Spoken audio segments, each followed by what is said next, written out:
You're on. We're going to do a dry run here of an engine room check. So I'm going to run through it fairly quickly. The first thing we do is put on our ear protection. We always look through to visually see if there's anything awry. Always feel the door before opening. Open the door. Walk inside.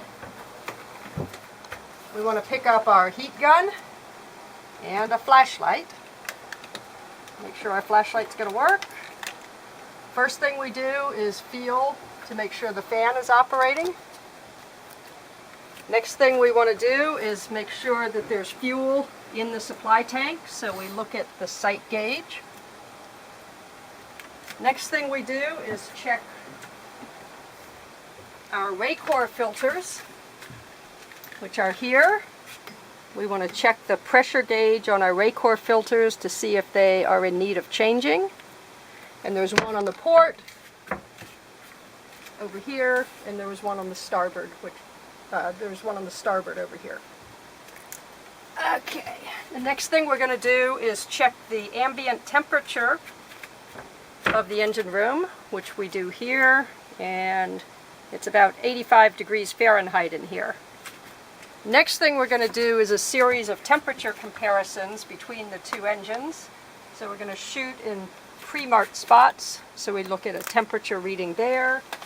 Same thing on the other side, and we just want to make sure that they're reasonably close. Here's another area. Same thing, we compare the temperatures. We also look for leaks.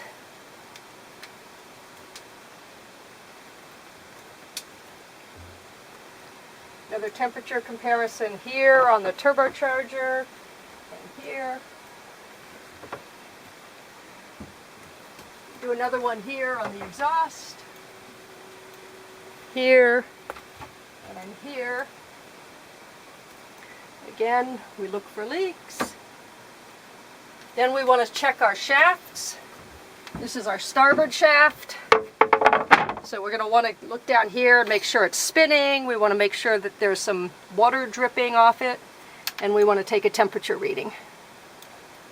And this temperature we would actually record and write in our log. And we do the same thing on the port side. We want to check our hydraulic oil. So we want to make sure it's full. So there's the gauge showing that it's full. We want to check our hydraulic gauges, and when the hydraulics are on, these will be reading either 2400 or 1500 psi. We want to come back here and we'll check the exhaust fans on both the port and starboard side and make sure that they're operating. And we want to take a temperature of our hydraulic oil, which we do by shooting there. And we'll record that. And if our hydraulic alternators are running, we'll want to take temperature readings of them. And then we also want to come back here in the lazarette, and we want to do sort of a quick check just to make sure there's no leaks.